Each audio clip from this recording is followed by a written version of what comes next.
You ever wonder about the people in family photos, or ever try to ask who these people really were? Every face is a narrow escape or a love story that almost didn't happen. Your family stories are hidden in plain view. You just haven't accessed it yet.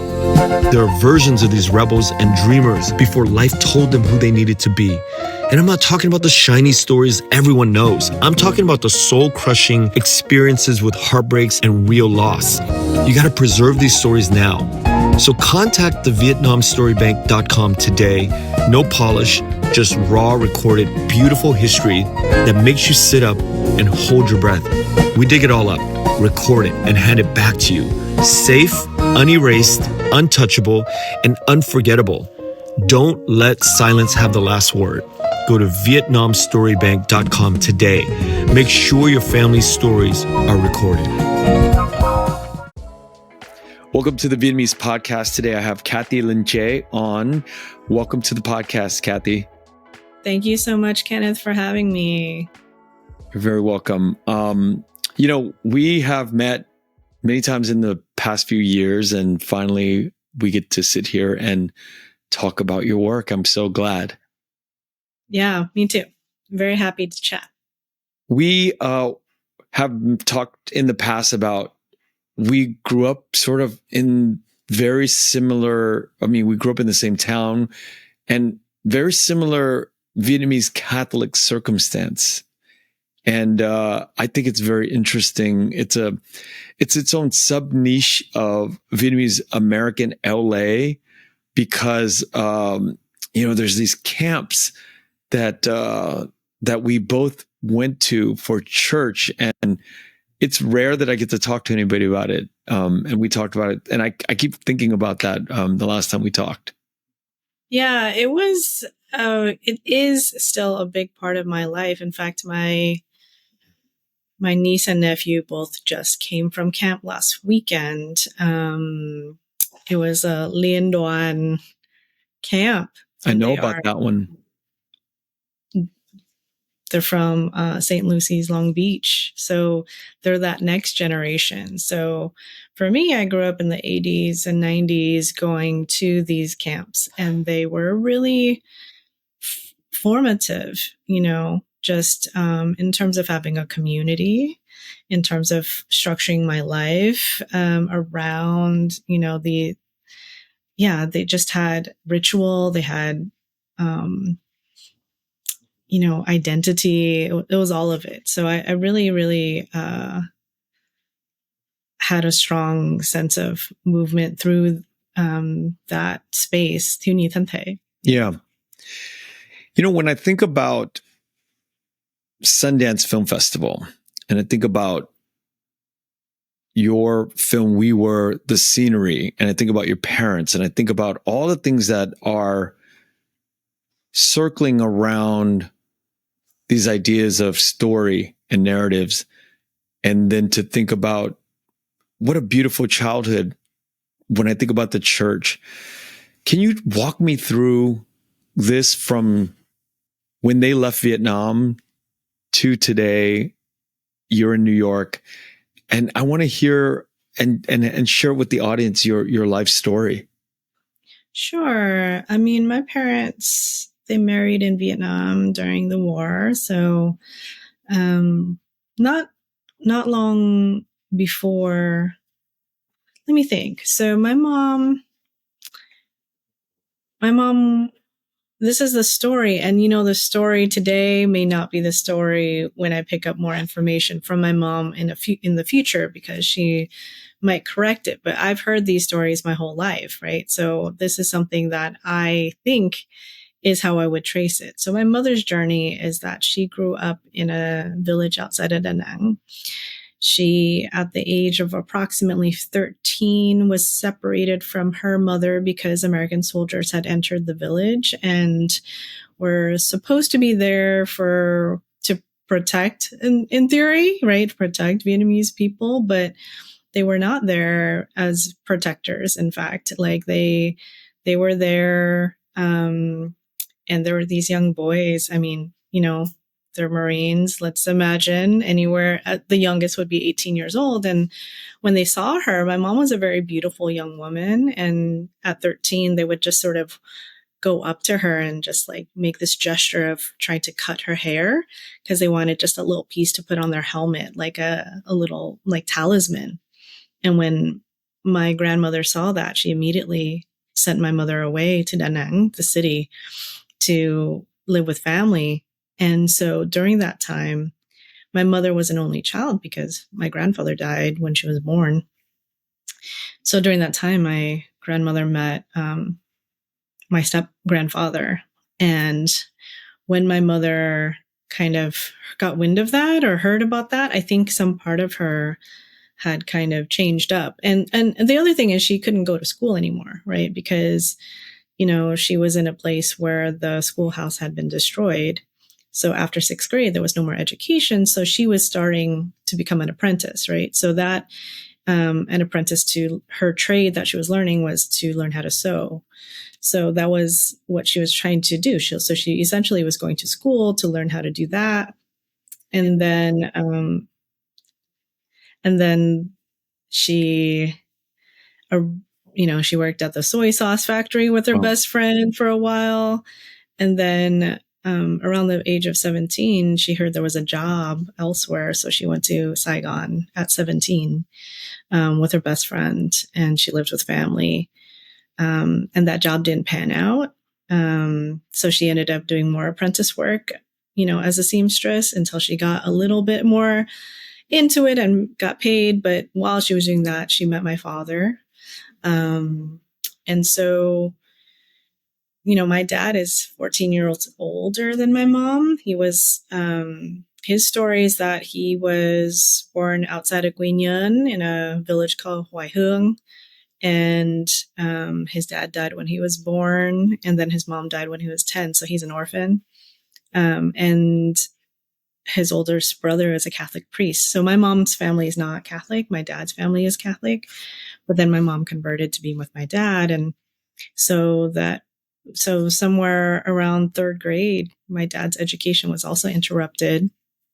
And he stopped going to school until and that's around, 3rd grade was around a little before his mother died. Then when his mother died, he's the youngest of 10, right? So at that point, he just becomes a fisherman, like a child out to sea, like learning how to fish with the adults, and whatever they get paid, he gets like a small portion of it, and he gets fed, and he's doing that type of work until he's an early teen. And then his oldest brother, who became a priest and finished that, because the 2 oldest in the family did seminary school. So one became a priest and the other got married and had like 8 kids, so, and then became like some kind of pharmacist, and then some sort of officer in the army. So my dad ended up going to school. At that point, he got brought out of, kind of this, in my mind, I always think of my dad as Huck Finn, this like kind of childhood, and brought into school. So it was a kind of French seminary school, in Nha Trang, where my uncle lived, and so my dad got an education there, but because he had a 4-year gap in education, he had to kind of like study with people much younger than him. He wasn't eating that much during these years, so he was kind of small and young looking, so he was able to sort of do that, but he never really loved the school, like he kind of felt oppressed by schooling to some degree. And then, his brother ended up getting murdered, and my cousins also it was like he was a priest, and he brought 4 of my cousins with him, and they ended up getting murdered by the Vietcong, and that's the story, right? And so my dad's education also was interrupted, so he got taken in by a classmate's family, and that classmate's family was the one who in Saigon, basically my dad ended up living with as he was drafted into the military, as he was, like just lived the rest of his life. He was like considered like adopted as part of that family. And my mom ended up kind of living in that house because that's the job she thought that was open. And so they lived in the same house. The lady of the house kind of did some matchmaking, and that's how they ended up together. And when in April 30th, 1975, when, the country, essentially it seemed like the North was going to win. My dad was like looking for a place to leave with my mom, and he had all of these fisherman skills. So they took off to the Philippines together on a boat. I think it was like three at least escape attempts, and successful in the last one. And from there, they were cast. They lived in the refugee camp in the Philippines for 11 months, and from there they were used as extras in Apocalypse Now. They came to the U.S. in 1976 because they had a cousin who married an American GI here. My dad did in Northeast LA. So I think they settled into Alhambra or El Monte, and then 1977, my older brother's born. 1980, I'm born. So probably 2 kids, you need more space. So they bought a house in Highland Park. They got a bunch of their friends, pooled money together, people they met in church, Sacred Heart Church in Altadena. That was a home base for them. So yeah, from there, that was just, I grew up in Highland Park until the age of 10, moved to Long Beach after that. And then, just kind of became a poet along the way, and just spent my childhood into adulthood listening to my parents tell about their lives. And they're such amazing storytellers together, and they really are good at all the detail work. And so the short film is really tracing that journey from Vietnam to the Philippines to being in Apocalypse Now to ending up in the United States. And it's driven by their voices. We record them telling their stories, even though it's a 2-way interview, the only voices you really hear are theirs. You don't hear my voice doing the interviewing. I didn't want to I have my poetry. That's where I get to do all the speaking, but I really wanted to get out of the way. So they are pretty much leading the story. And so when we put it together, the radio edit is all their voices, and then we paired imagery with it. Thank you for sharing that story with me, because, I think of it as a decades long journey to get this short film out at Sundance, where it won the jury award. And you hear it like that, and because I got to watch it, you sent me the screener to watch. And I think about all of the things and all of the years that go on, and we don't think that we were just background players in a bigger movie. And this stuff is so meta, right? Because now there's a movie made about people in a movie. And how did it come about? How did this short film come about?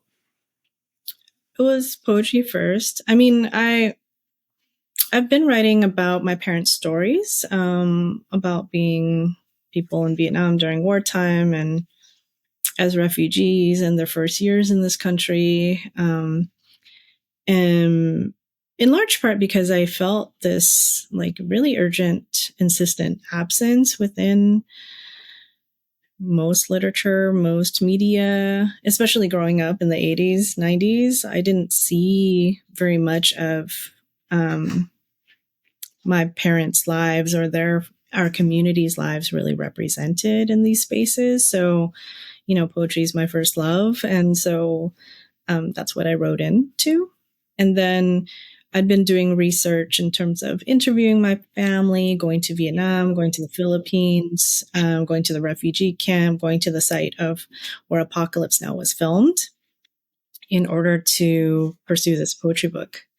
And during that time, as I was writing it, I met a filmmaker who basically said, have you considered making a short film about it? And I hadn't really considered that because I just don't have the skills. It's not my genre. And he was like, but that's my genre. I can help you. So that started off this collaboration at the end of 2018. We just met at a artist residency where I wasn't even one of the artists. Like I was hanging out with a friend who was there, another poet, Selling Mao. And so she was, invited all her friends at the residency or wherever out to dinner. And we had dinner and we sat next to each other. And I asked him, I'm writing some poems and I'm thinking about using a screenplay format. Like, what do you use? What's the software? And then he mentioned, this type of software. He's like, but, would you consider making a short film about that? A short documentary? I was like, yeah, that's a great idea, but I can't, I don't have the skills. So that's how the short film kind of ultimately came about. These were stories. It's narratively, it's something I'd been pursuing for, I don't know, at least that Apocalypse Now story for over 10 years. Stories about my parents in Vietnam, like since I was like 21 years old, maybe earlier than that. So, I'm 45 now. So it's a long journey of thinking about doing that. And so, I studied, I was taught poetry all through K through 12. And so I was writing about love or writing about other things that were important to me, but my parents' lives were not clear to me. It wasn't clear to me that these were stories I wanted to tell in this way until I went to like Portland, Oregon to go to college. And Portland is the whitest city in America, or at least was at the time. And so, going into the library bookshelf, it was just very clear, urgently clear. This was 1999, that my parents, like, these stories are not here. There's a lot of Vietnam War stories, but they're told from the US GI perspective. And that's true of film too. And I wanted to be able to write into that space what was lacking. This is the most random story in how a film got made. And I think about the conversations you and I have had about how you really kind of don't, at this point in our lives, don't really control what bubbles up to the surface. Because it sounds like this artist residency, you're not even part of that residency. You're just like there. No. And this filmmaker's there and you trade jabs. And a few years later, you have a movie. And we talked about your poetry.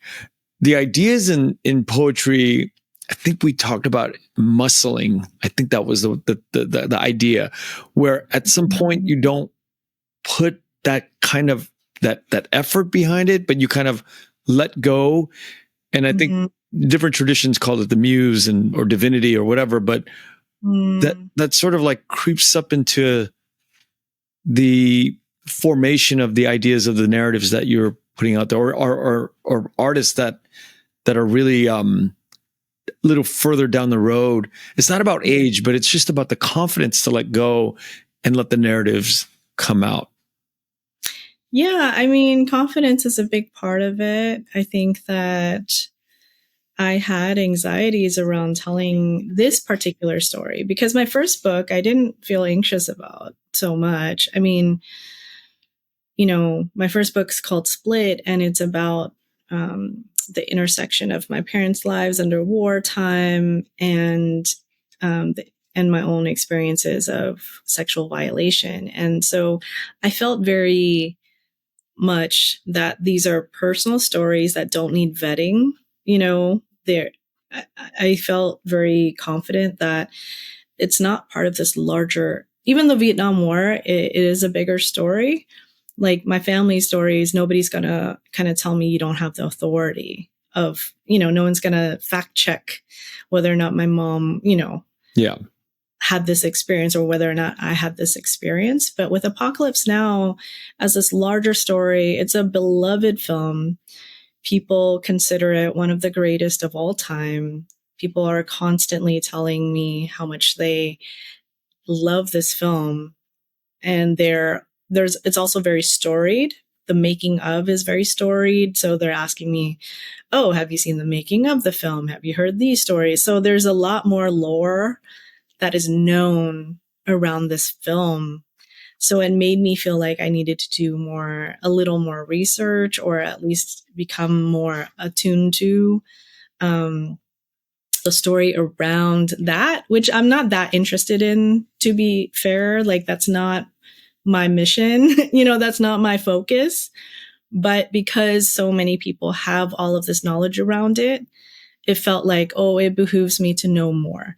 And then the other aspect is that it's a very, like, when I tell people the simple one line, okay, 2 Vietnam War refugees who end up being used as extras in Apocalypse Now, it's an automatic reaction, especially from an American point of view. It's automatically interesting and exciting and rich.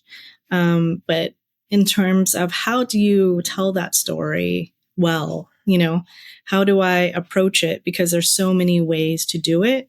It just led to me just not doing anything for a while. I'm just like frozen and not sure how to proceed. So, with the poetry, I finally just picked a form and tried it. And it's the golden shovel form. So I did this thing where it's like taking lines from the screenplay of Apocalypse Now and putting them kind of in the margins and then filling in the space with my mother's story and my father's story and my grandmother's story.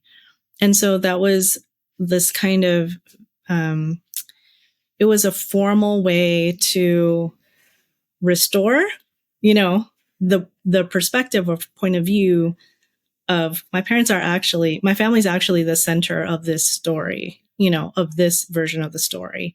And this other story of the GIs, they're actually on the periphery, or even the story of the movie, that's actually on the periphery of their lives and their point of view. So it's this kind of inversion because it's based on where are you looking from and who are you centering.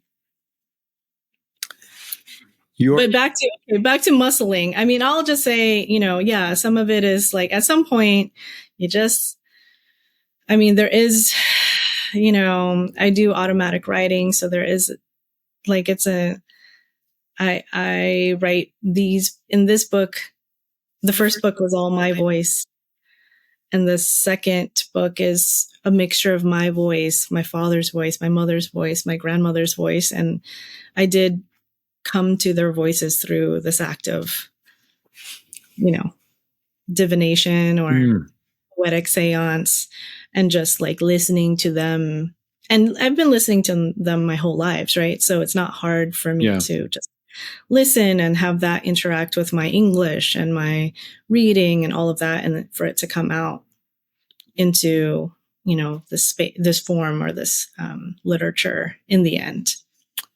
At what point in your life did you say, I'm a poet?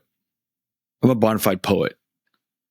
I would say probably around the age of 28, 29. And why at that point did you have the confidence to say, I'm a poet? It was a little bit by osmosis. So I studied poetry from grade school into middle school into high school. And then, so it was very school oriented. And then in college, I also studied. So I wrote a creative writing thesis. And then I became a K through 12, not K through 12, a high school English teacher. And that's what I really wanted to do because I really,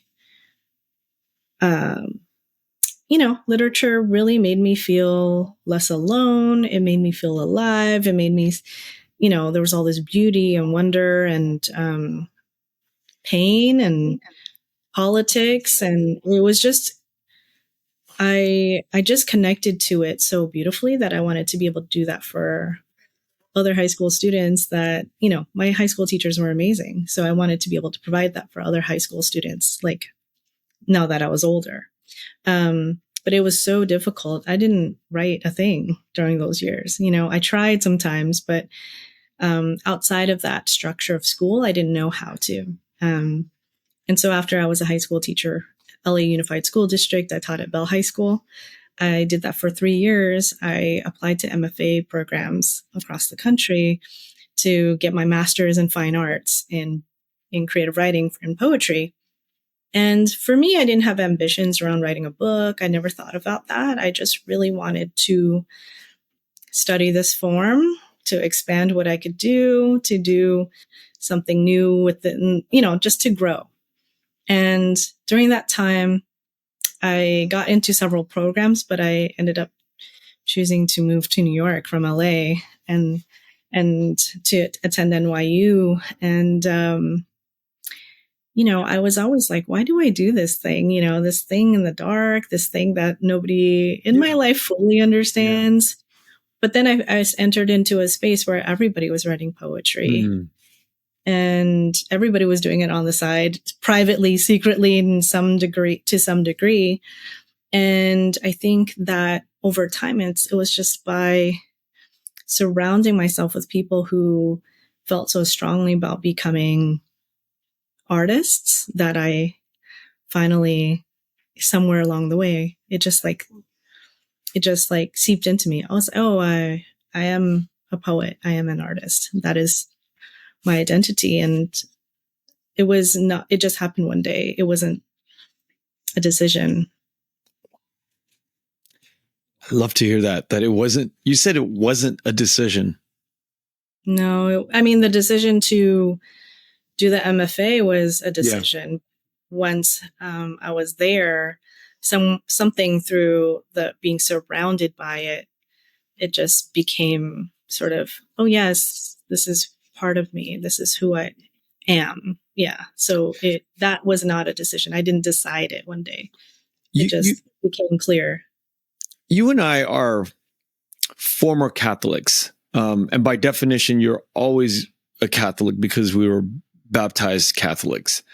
But as I've gotten older, and we talked about this a little bit in our conversations in the past, that there is sort of this divine thing that as I'm getting older, I'm kind of like resigned to the fact that I can't control where the hand of God, if you will, is taking me. It's a liberating feeling because, somebody who like me, who's cared so much about money and status at one point, it's still in me because the Vietnamese DNA is there, the way we were raised by our parents and society, our Vietnamese society. But it feels more liberating as the days go on and I'm resigned and saying, let go and let God. And God could be anything, right? Well, we're talking about just this sort of imagine this energy. And when I hear you talk about it, it really strengthens my belief in this lack of control as artists. We don't really have, you can't really force the work to come, can't really force the inspiration, the messaging, or any of this. It just sort of like comes into you and it's finding a way out. Yeah. It's interesting. It's something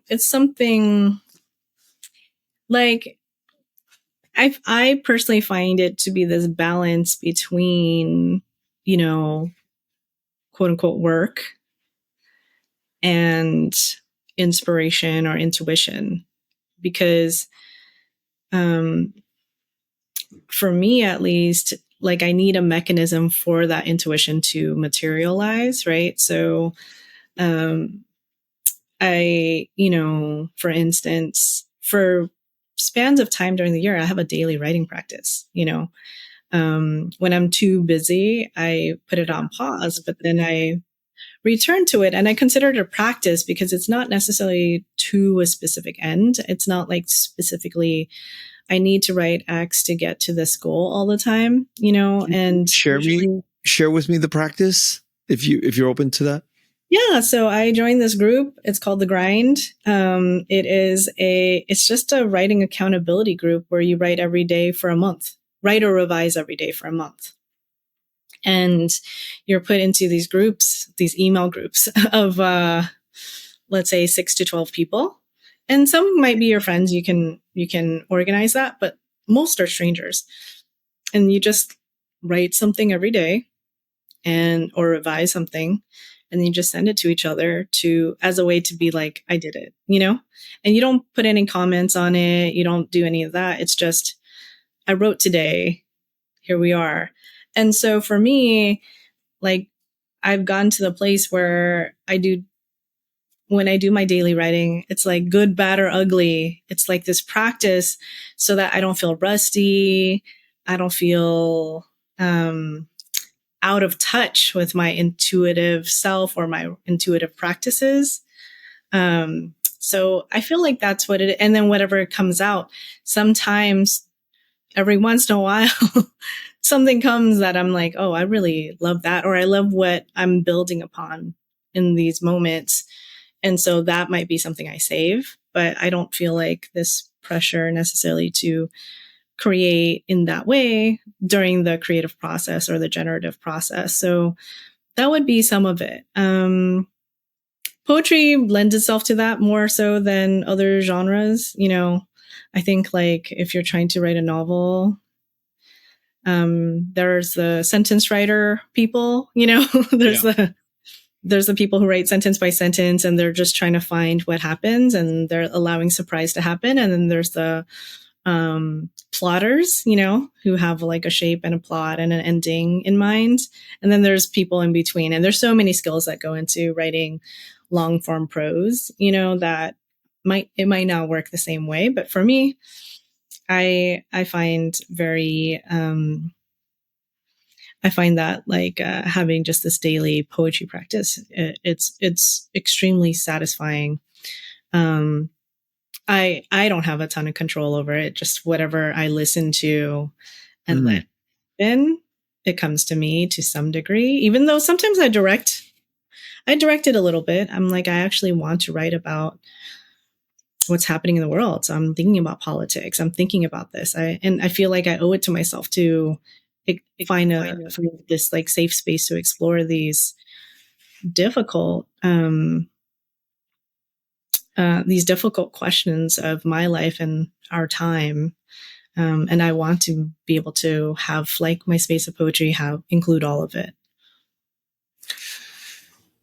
When we think about the Vietnamese community, there's so many conservatives and politically, people on the right, a lot in America. And I think the younger folks, the younger Vietnamese Americans, will swing progressive and liberal. Yeah. But I think the artist community typically are, far left and far more progressive. Yeah. And it's just a strange time for all of us that are in the arts, because the creative community, the Vietnamese American creatives, are not having a pleasant time right now. And I try to like block all this stuff out so I can do my work, but it does affect me. And I don't get to talk about it. I really don't get to share it with my guests, or I don't have the space to talk within my family for obvious reasons. And it gets in the way of production, it gets in the way of us doing things. And here's what I think about quite often when I think about pain and war and trauma and this political stuff. Can we create things that are beyond war and pain and discomfort, or do we need this to really produce? Well, I think you have a whole generation that is going to be coming up that doesn't have that strong connection to the war in the same way. Their identity is not tied up in that fully. And I think it has existed. So the first Vietnamese anthology of literature, Watermark, came out a little over 20 years ago. And that was a question they posed. They were like, we want to write work that isn't about the war at all. Wow. 20 years ago, they were posing that question. Yeah. I didn't realize that book was about that, or that anthology was about that. I mean, it was very much like, it was Barbara Tran, Monique Jung, and there's another, I don't mean to erase, but I think Hoy. Oh, yeah. Yeah, I met him during this anthology reading, and that was a question they had. They wanted topically to be very expansive, and to ask the question: can't a Vietnamese artist write about anything?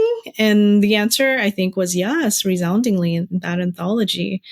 I mean, there's a reason why Vietnamese Americans or diasporic people have written about pain and war and trauma. We our people went through a lot, and people want to talk about it or not talk about it and, talk about other things in different ways. So I think it's clear to me that, Do we have we have an expansive story, but our literature is very young. Yeah. I So was just going to say that. Every book that comes out, every film that comes out, it's very new. Everybody is like treading into like very new territory every single time a single book comes out or a single film, or a song comes out. It's very new. I'm talking about like Vietnamese diasporic. Yeah. I hate to say this, but God, I put this metric on everything that comes out. Is it war related or not? I put that litmus test, and I have to stop that because then it becomes black and white. But I can't help it sometimes. I'm like, on one hand, I want to honor it, and I want to really be somebody who listens to the pain and suffering of our community. But at the same time, I'm like, oh my God, are we ever going to move past this? And you said Watermark 20 years ago dealt with the same question. Yeah. Yeah. What about you? Are you, do you think that you are entirely moving on from trauma, pain, war? I mean, my first book was very much about trauma, pain, war, and I love it. I love this book. I feel a deep connection to it because it was like, a writer who really wanted to honor this set of stories and this set of emotions and feelings that people don't always allow ourselves to feel. That book came out in 2014, and our lives are very different. 2025, we're 11 years later. Our lives are extremely different than they were in 2014.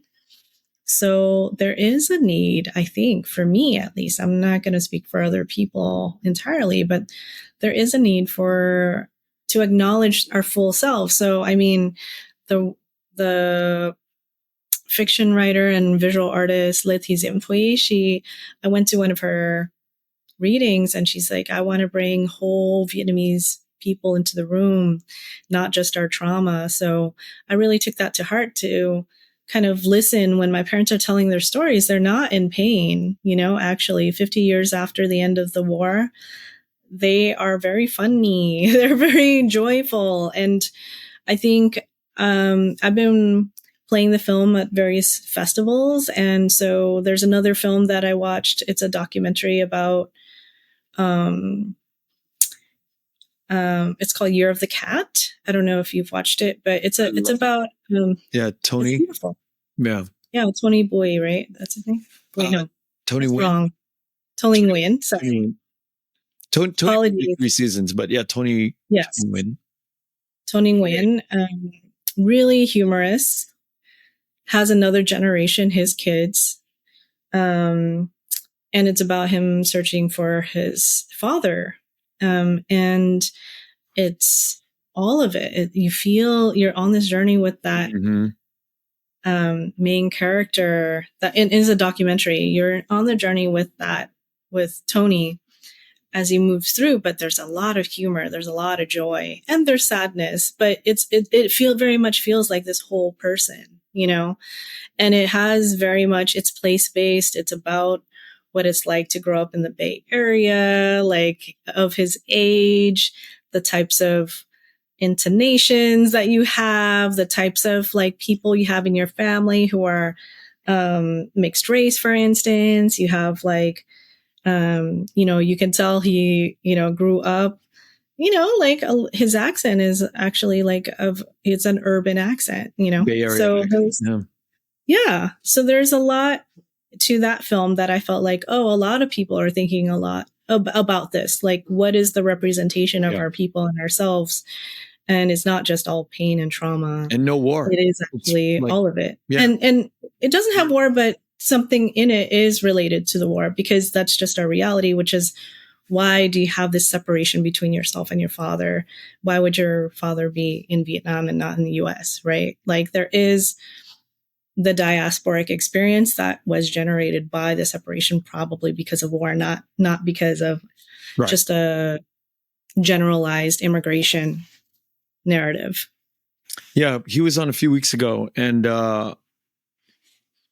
beautiful story, beautiful film, light touches with heavy themes, very heavy themes of loneliness as a result of not having a father, and trying to dig this information out of your mom. And your mom knows something that she knows, then she doesn't want to, it sounds like she doesn't want to share it, you know? And I think that in itself is what a, you know, at the end of Year of the Cat, you're left with such a beautiful story, life story of Tony, you know, him finding his father, and, you know, and his kids are the third generation, you know, that get to kind of participate in the journey. Yeah, and watching that family dynamic is very cool too, because it doesn't look like nothing about his relationship with his kids looks like the relationship between my friends and their parents. Yep. Like, that's not how we talk to our parents, you know? That's not how we relate. Like, where he and his kids kind of, it's like they're homies too. Yeah, they're homies. Yeah, they're equals. Yeah. Yeah. You know, my kids call me bro, because that's like the thing. That's their lingo. Right. And I think a few years ago, when I had younger people like 10 years, 5 years younger, the guys, and they call me bro, I have a big problem with that. And then now my kids, and when they started doing it, it was extremely uncomfortable.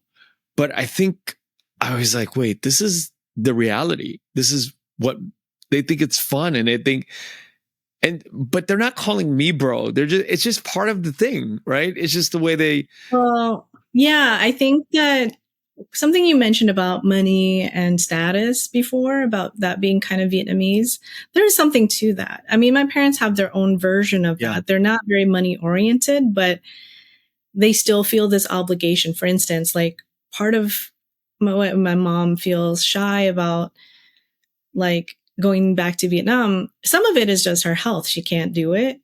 But some of it is like this expectation. If you, in that generation, you go to Vietnam as an elder, right? Like, status wise, she's an elder. She's the oldest sibling. You have to see every single person in your family, and you got to prepare money and gifts, you know? And for her, that's just a lot of work, you know? Yep. And physically, she's just not able to fly anymore on that distance. But, you know, even my father, he's 85. If he had to speak to somebody who was of a different rank than him, even if they're younger, but they're like an older cousin, even if they're younger than him, he has to be deferential to them, you know? And so he expects that from us, you know, a kind of, so you have a very codified sense of what it means to be respectful and filial. And in the US, actually, people don't respect their parents that much. They're always blaming their parents. I mean, you know, they don't respect their grandparents very much. And so there's a kind of way there. It's, you know, it's many things. It's not just one way is good, one way is bad, because, like, there is something really, there is something sad about the ways that in the US, there's an obsession with youth and a kind of discarding of elders, you know. That doesn't necessarily happen in other places in the world where elders are really considered just treasures, you know, like, they're wise people who've lived a full life that we should have some kind of sense of respect and veneration for. But in the US, it's not that much. You're like, oh, you're old. Like there is a real, ageism in this country too. A blessing and a curse, I think, the way that the United States mentality treats elders, because we are able to buck the system, and the codified way that we approach things in Asia holds us back most of the time. And I think as the third culture, which is like people like you and me, we're like, okay, well, we have one foot in the old country and then one foot in the new country. And we're like this third culture that we're producing thoughts that are, the amalgamation of these two cultures. And I think our sort of like the way we live is like we take the best of, for us, whatever the best of these two cultures are. But I think it's foolish to not, I know it sounds weird, but I think it's foolish to not have generations living on top of each other in the same house. I think that it's costly on a fundamental level. Not to do it. It is costly to not do it on a fundamental level. Yep. I mean, the United States has this because of the ways that the nuclear family was marketed. We were marketed in the 70s and 60s, 50s. It destroyed the family structure. It also creates this kind of like, okay, everybody has to have their own house. Everybody has to have their own car. Like it's such a capitalist society. It's foolish product. So each house has to have X number of cars. Yep. So, and then childcare becomes its own industry. Like if, when I'm in Vietnam with my auntie, she lives in the house. My uncle lives in the house. Her 2 grown children live in the house. Their wives live in the house. Their kids live in the house too. And so what happens is there's 3 grandchildren in the family now. They have 2, 4, 6. They have 6 adults watching to help raise these 3 children, right? How can you go wrong that way? You know what I mean? 6 people raising.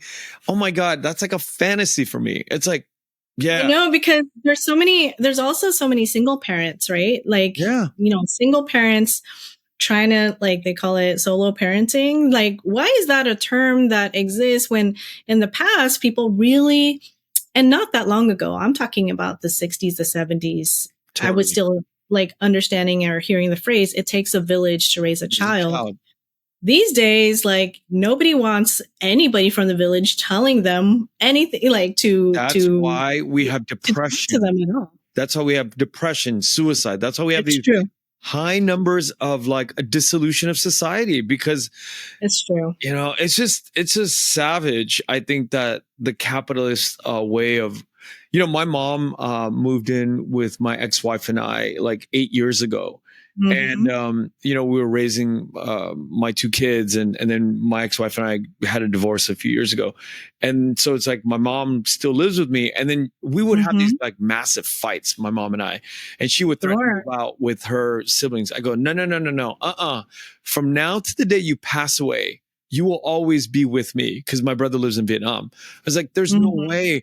And even now, like when I think about like dating, it's tricky because, I'm a grown ass man, but my mom lives with me, and but I think about like, wait a minute, that's perfectly fine for my culture, and I should be. Hopefully that's correct. Yeah. I mean, she has like 11 siblings. We're living within a different culture that sort of judges that very strongly. Yeah. And I don't let that seep into my brain. I'm like, and how many more years does she have with us? Like for your dad and your mom, right? Like I know you don't live anywhere near your parents, but and my brother, he doesn't live near my mom, and he's been away from my mom and dad for 20 something years. How many more times does he get to see my mom? So it's one of these things that are like the return to our roots is so important. It's that when you were saying we have the best of both worlds, it's like, it's also, identity crisis as well inducing, right? Because you have a foot in both types, like at least our generation, we have a foot in both spaces to some degree, more in one, more in the other, whatever. But then it's sort of that means you're like, you're wondering how to be, because you're not in one place. I'll just give an example. Like my partner's family is from Oaxaca, so his family's indigenous to that land, right? So he can go back like, who knows how many generations, like, and so there's a stability in that if you are from that place and you're rooted there, and and your family's there, all of your family's there. And there's something about that that's really powerful. Powerful. But it's becoming gentrified, He also lives in the US with me. And so that generates, and I'm witnessing it, that generates a whole set of challenges and emotions. And it could be joyful or whatever, but just like it unlocks all of these new things that don't exist without this kind of diasporic experience. Because if you're rooted in a place where you were born and like 14 generations ago, that's where you've been, that kind of eliminates a lot of like our own questions about how do we situate ourselves, because there's like a whole set of traditions, customs, and support systems that are already in place for you, which are obliterated for us. It's gone. And the fact it is. It's been a scam because, in the 50s, it was a one income household. One income. You could get a house. I mean, not everybody, but the middle class.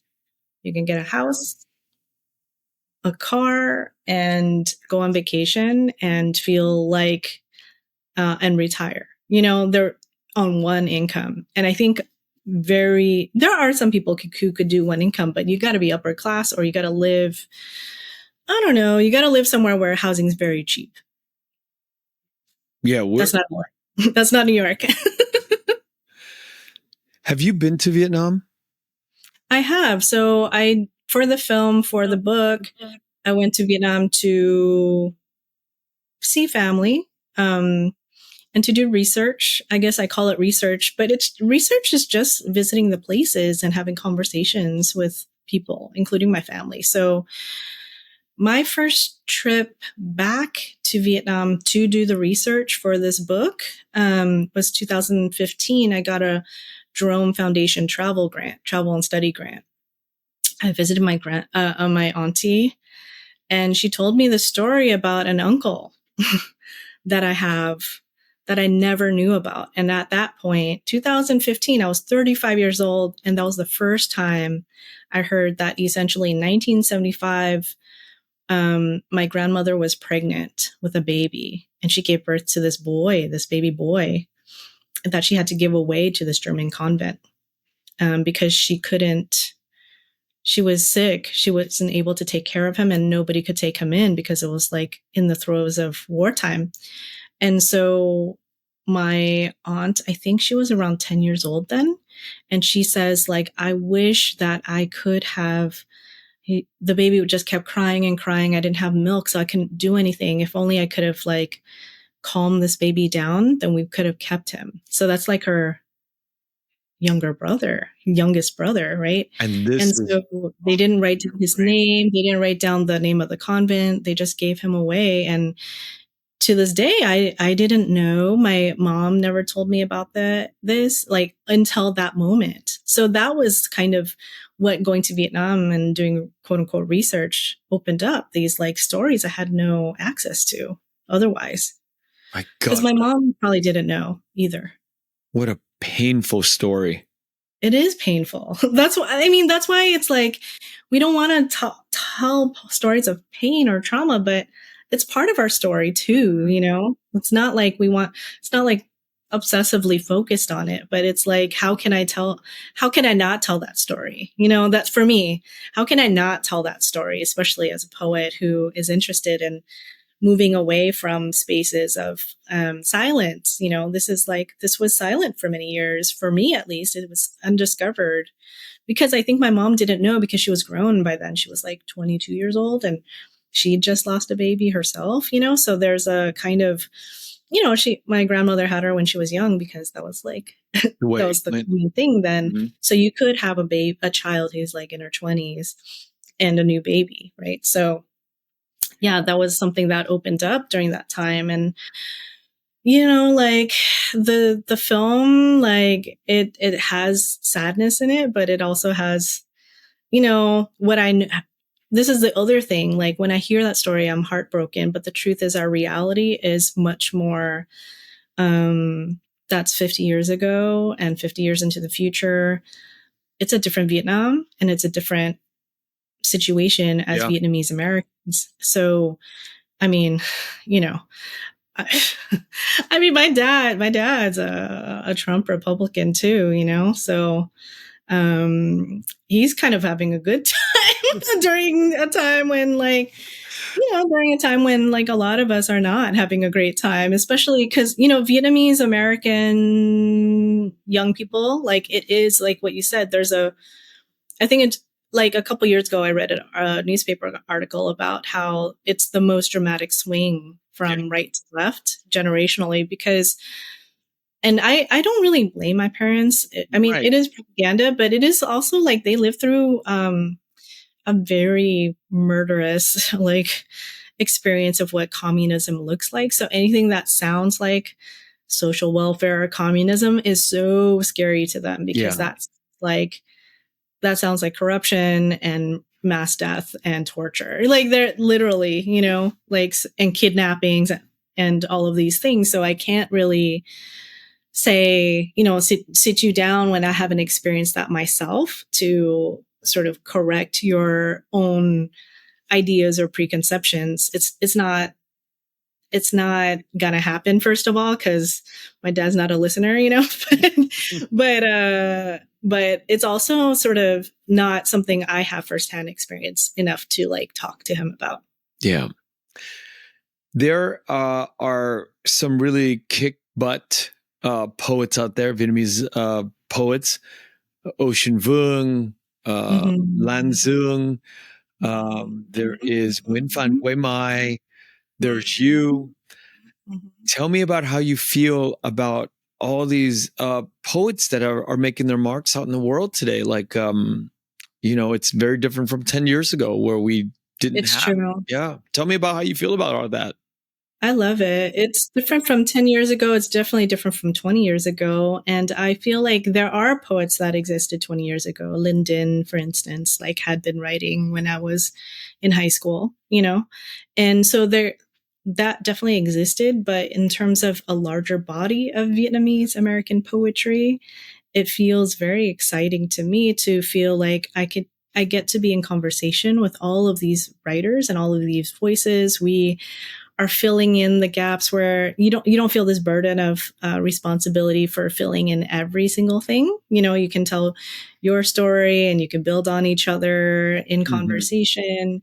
You can feel like, like Land's book is amazing. And she definitely is doing something very, I don't know. I love her, she talks about girlhood in a very different way than I do, for instance. And I just love the way that she's so like wonderfully defiant in her book. Like I think she has a poem it's like called Duma, San Jose. So yeah, I'll just say like, I am very thrilled to have to join in this conversation and to continue to be in the conversation with each other. Didn't we have a junior laureate that was Vietnamese? We did as a youth laureate of Los Angeles, I believe, or California. California. One of them. Yeah. So generationally, or was she national? I'm not sure, but what I'm saying is like, there's definitely like this new generation that keeps like writing into these spaces. I love it. Yeah. I love it all. And oftentimes, you poets make amazing novelists. Mm-hmm. I think that the ability to kind of like write these short or long sentences in a very economical way, where you're really kind of like compressing meaning and ideas into, you know, very tight spaces, help when you expand to long form novel writing exercises. It's wonderful to see Gui Mai's books, because she is originally, I think she considers herself a poet first. Yeah, she's definitely a novelist, but she definitely is a poet and translator for sure. Yeah.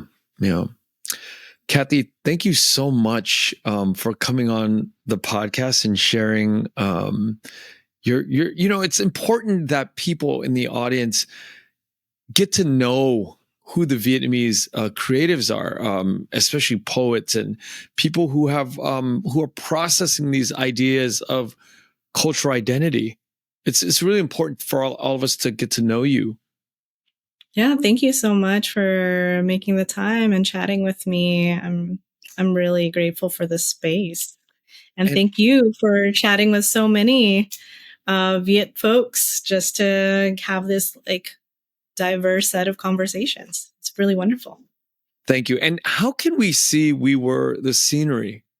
Your short so right now, We Were the Scenery is part of the Sundance Film Festival tour, short film tour. So it is touring the country at various places, and you can check out my website, cathylinche.com/events. You can also follow me on various social media I'm still on Instagram at Cathy Linh Che, and Cathy.L.J on Facebook.